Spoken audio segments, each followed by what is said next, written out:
The music world has lost the founder of one of the most celebrated funk bands in the world. So although it's time for sadness, it's also a time to celebrate his life.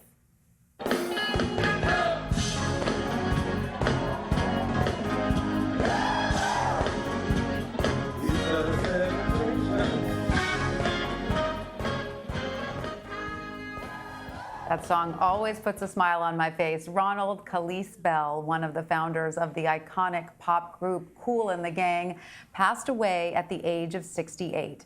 Bell was a singer, songwriter, and saxophonist. He formed the band with his brother and friends in the 1960s.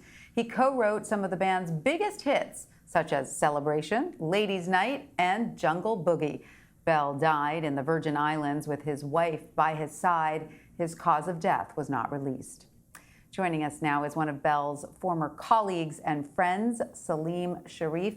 Saleem, welcome. Thank you so much for joining us. First of all, we are so sorry for the loss of your friend.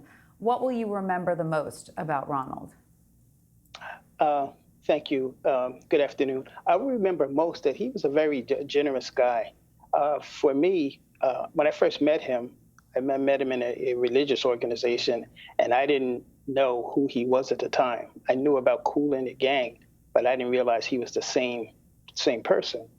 And a friend of mine, we were partnering and trying to start a record label, and he basically was our mentor and our big brother, and he actually produced the song and the video for us, a song called Rockin'. My friend Nuri Amir is the actual artist, and he was just a very generous guy. I mean, he was very humble and low-keyed, and he helped a lot of people who had aspirations in doing music or doing anything creative.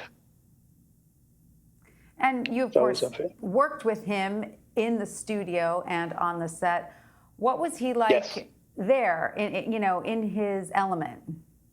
Oh, he was amazing. He used to work out of a studio in West Orange called House of Music. I think Charlie and Irene used to own that studio. And as young people or young in the business, he would be in the studio and he would be showing us some of the things that he did. And he was amazingly creative. Like in 10 minutes, he could come up with a great orchestration of music, which he would do electronically. And then he would play his part on the saxophone, and then other people would have their part. I mean, he was amazingly creative and really sharing.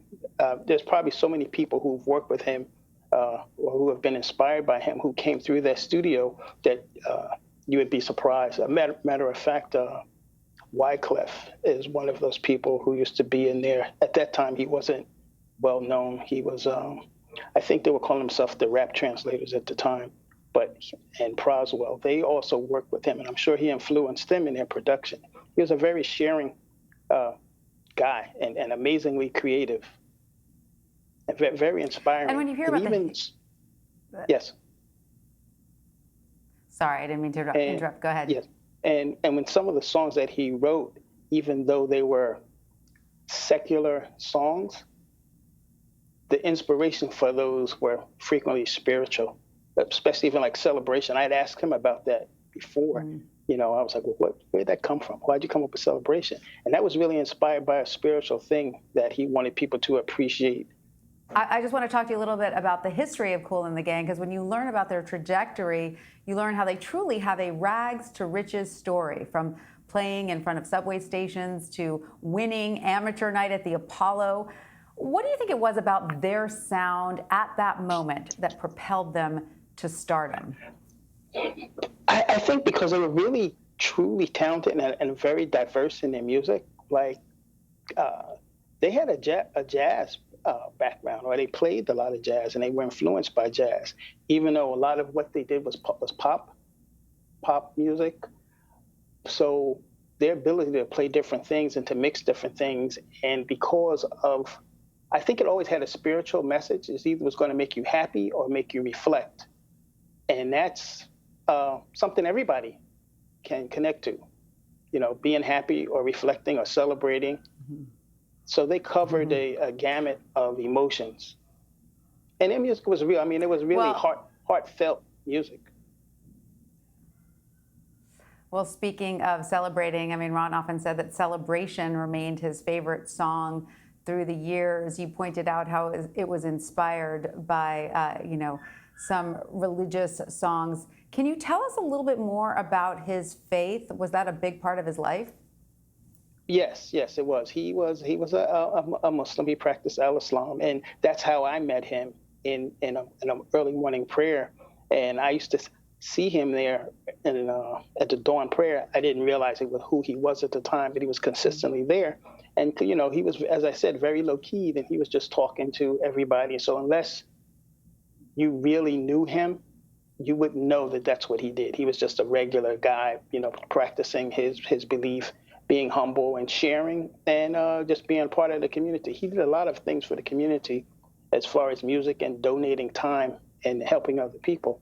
And the celebration, I believe it was connected to the holidays, Islamic holidays, and how you make a sacrifice and then you come out to a point of joy and happiness. And that was a message that he had wanted to reflect in that song from our conversation. Well, so he was he was an amazing, very religious guy, and I think probably is one of the reasons why he was kind of low key. He really was reflecting on his spirituality and expressing it in his music. He was he an would amazing be deeply artist. missed. That's right. He will be deeply missed, but he left the world so many gifts in the form of his music. Well, Saleem Yes, Shareef, thank you so much for joining us. We really appreciate it. Okay, thank you.